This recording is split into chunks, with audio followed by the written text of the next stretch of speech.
क्या बीजेपी का दांव पड़ जाएगा उल्टा? क्या राहुल गांधी की सदस्यता रद्द होने से सबसे ज्यादा नुकसान उठाएगी भाजपा? क्या प्रियंका गांधी की लहर में केरल समेत कर्नाटक में बन जाएगी कांग्रेस की सरकार?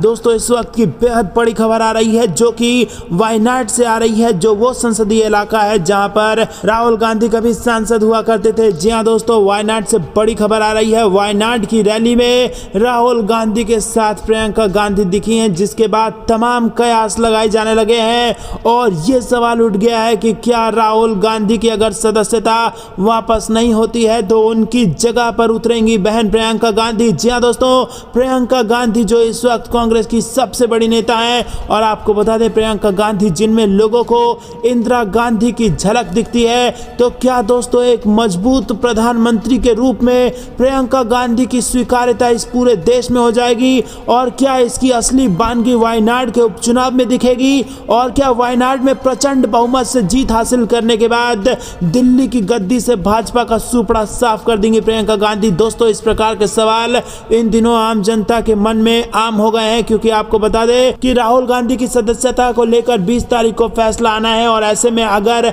उनकी सांसदी बहाल नहीं हुई तो वायनाड में उपचुनाव कराने होंगे। और वायनाड में जहां पर लोग अपने नेता का इंतजार कर रहे थे, वहां राहुल गांधी प्रियंका गांधी के साथ पहुंचे, जिससे एक बड़ा संकेत मिला कि अगर यहां पर उपचुनाव हुए तो शायद प्रियंका गांधी इस सीट से चुनाव लड़ लें। और अगर प्रियंका गांधी को लोगों का जबरदस्त समर्थन मिला और कांग्रेस पार्टी की फिर से प्रचंड बहुमत के साथ वहां पर जीत हो गई, तो इसके बाद बीजेपी का दिल्ली से सुपड़ा साफ होना तय माना जा रहा है और कांग्रेस पार्टी का पूरे देश में एक प्रकार से लहर बनना तय माना जा रहा है, क्योंकि देशवासी इस वक्त नाराज हैं और लोकतंत्र को बचाने के लिए राहुल गांधी के साथ प्रियंका गांधी के साथ कदम से कदम मिलाने को तैयार हैं। और देखा भी गया कि किस प्रकार से हिमाचल प्रदेश में प्रियंका गांधी के नेतृत्व में कांग्रेस पार्टी ने अपनी सरकार बनाई, तो क्या उसी जीत को पूरे देश में दोहरा पाएगी कांग्रेस? का क्या कुछ आपको लगता है कमेंट में जरूर बताइए। रुक करते हैं अगली ब्रेकिंग न्यूज की तरफ, लेकिन वीडियो को लाइक करना मत भूलिएगा दोस्तों। इस वक्त की बेहद बड़ी खबर जिसने भाजपा की नींद उड़ा के रख दी है वो ये है कि सत्यपाल मलिक के खुलासे के बाद अब सेना के पूर्व प्रमुख ने बड़ा बयान देते हुए कहा कि पीएम मोदी और एनएसए अजीत डोभाल को पुलवामा हमले की जिम्मेदारी लेनी चाहिए। तो दोस्तों, क्या पुलवामा मामले की जिम्मेदारी लेनी चाहिए पीएम मोदी को? और क्या इसकी जिम्मेदारी लेते हुए देना चाहिए इस्तीफा? आपको बता दें ये बेहद बड़ी खबर आ रही है, जिसमें आपको बता दें कि भारतीय सेना के पूर्व प्रमुख जनरल शंकर राय चौधरी ने कहा कि पुलवामा मामले में सीआरपीएफ जवानों की जो यहां पर शहादत हुई है उसकी प्राथमिक जिम्मेदारी प्रधानमंत्री के नेतृत्व वाली सरकार पर है, जिसे राष्ट्रीय सुरक्षा सलाहकार द्वारा सलाह दी जाती है। द टेलीग्राफ से बात करते हुए 18वें थल सेना अध्यक्ष राय चौधरी द वायर के साथ एक साक्षात्कार में जम्मू कश्मीर के पूर्व राज्यपाल सत्यपाल मलिक के खुलासे पर प्रतिक्रिया दे रहे थे और मलिक ने कहा था कि 2019 का जो पुलवामा मामला था, इसमें विस्फोटकों से लदी एक कार के सीआरपीएफ के काफिले में घुस जाने के बाद 40 जवान शहीद हो गए थे और सरकार की अक्षमता और लापरवाही का ये परिणाम था। तो दोस्तों, क्या आपको भी ऐसा लगता है कि ये विवाद गहराता जा रहा है और अब चुप्पी तोड़ते हुए इसकी जिम्मेदारी सरकार को लेनी चाहिए और इसके लिए जो सजा जिसकी तय हो वो सजा मिलनी चाहिए? आपको क्या कुछ लगता है कमेंट में जरूर बताइए। वीडियो लाइक करना मत भूलेगा। रुक करते हैं अगली ब्रेकिंग न्यूज की तरफ। नीतीश के एक के मुकाबले एक फॉर्मूले से भाजपा में बेचैनी।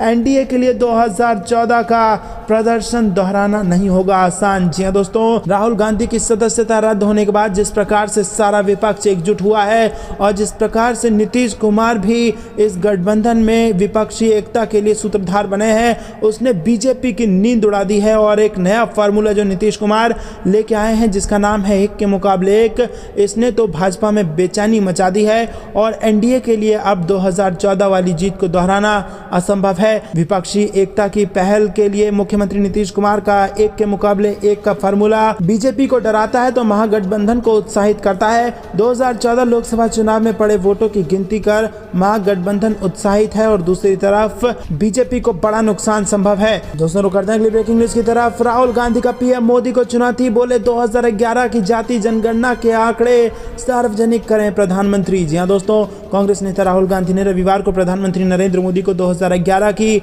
जाति आधारित जनगणना के आंकड़े सार्वजनिक करने की चुनौती दी है और उन्होंने पीएम से आरक्षण पर 50% की सीमा को हटाने की भी मांग की है।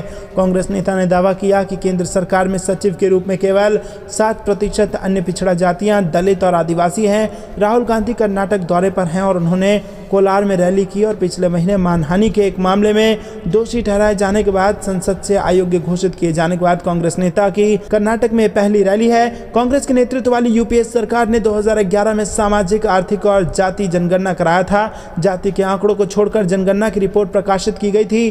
50% की अधिकतम सीमा सुप्रीम कोर्ट के निर्णयों की ओर इशारा करती है, जिसमें कहा गया है कि विभिन्न समुदाय के लिए सरकारी नौकरियों और शिक्षा में आरक्षण का उल्लंघन नहीं होना चाहिए। रुक करते हैं अगली ब्रेकिंग न्यूज की तरफ।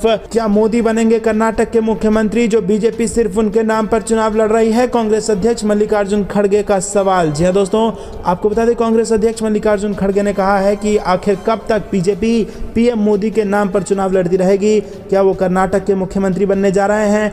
खड़गे ने यह बात डेक्कन हेराल्ड को दिए इंटरव्यू में उस सवाल के जवाब में कही जिसमें पूछा गया था कि बीजेपी का दावा है कि पीएम मोदी लोगों के बीच बहुत लोकप्रिय है। मल्लिकार्जुन खड़गे ने भरोसा जताया कि कांग्रेस कर्नाटक चुनाव स्पष्ट बहुमत से जीतेगी और देश के लोगों को और देश के ऐसे लोगों को राहत मिलेगी जो संविधान का सम्मान करते हैं, लोकतंत्र में विश्वास रखते हैं और धर्मनिरपेक्षता को प्रेम करते हैं। अंग्रेजी अखबार डेक्कन हेराल्ड के लिए दिए इंटरव्यू में खड़गे ने कहा कि कर्नाटक के लोग बीजेपी के भ्रष्टाचार से तंग आ चुके हैं और उसके खिलाफ जबरदस्त सत्ता विरोधी लहर है। और इस सवाल पर कि बीजेपी दावा कर रही है कि कर्नाटक में बीजेपी के पक्ष में माहौल है, प्रधानमंत्री मोदी लोगों के बीच लोकप्रिय हैं, इसके जवाब में खड़गे ने कहा कि आखिर कब तक मोदी के नाम पर चुनाव लड़ते रहोगे? क्या मोदी कर्नाटक के मुख्यमंत्री बनेंगे? क्या अमित शाह कर्नाटक के मुख्यमंत्री बनेंगे? उन्होंने कहा कि कर्नाटक में स्थानीय मुद्दे लोगों के सामने हैं। कांग्रेस अध्यक्ष ने कहा कि 40% कमीशन वाली सरकार की बात आज सबकी जुबान पर है। ऐसे में अगर बीजेपी सत्ता के पक्ष में लहर बताती है तो क्या मोदी ने इस 40% कमीशन वाले भ्रष्टाचार को हरी झंडी दे दी है? दोस्तों रुक करते हैं अगली ब्रेकिंग न्यूज की तरफ। टिकट कटने से एक और बीजेपी विधायक नाराज, दिखाए बागी तेवर, बोले पार्टी ने अन्याय कर दिया। जी हां दोस्तों, कर्नाटक में आगामी विधानसभा चुनाव के लिए टिकट नहीं मिलने से नाराज कृष्णराजा निर्वाचन क्षेत्र से भाजपा के विधायक ने पार्टी सांसद प्रताप सिम्हा और चुनाव में पार्टी के उम्मीदवार से मिलने से इनकार कर दिया। दोस्तों आपको बता दें कि यहाँ पर जबरदस्त तरीके से बीजेपी में उथल पुथल मची हुई है, क्योंकि कई बड़े नेताओं को टिकट नहीं मिला, जिसके बाद उन्होंने पार्टी छोड़ दी और पार्टी के खिलाफ जबरदस्त बयान देके आरोप लगाए गए हैं। रुक करते हैं अगली ब्रेकिंग न्यूज की तरफ। कर्नाटक मुस्लिम कोटा विवाद में 25 को होगी सुनवाई, सुप्रीम कोर्ट का एडमिशन या नियुक्ति नहीं करने का आदेश। जी हां दोस्तों, कर्नाटक की बोम्मई सरकार ने राज्य में मुस्लिम ओबीसी का 4% का आरक्षण खत्म कर दिया। इस कोटे को वोक्कालिगा और लिंगायत के बीच 2-2% बांट दिया गया है। और ऐसे ही खबरों से अपडेट रहने के लिए हमारे चैनल को सब्सक्राइब करना ना भूलें।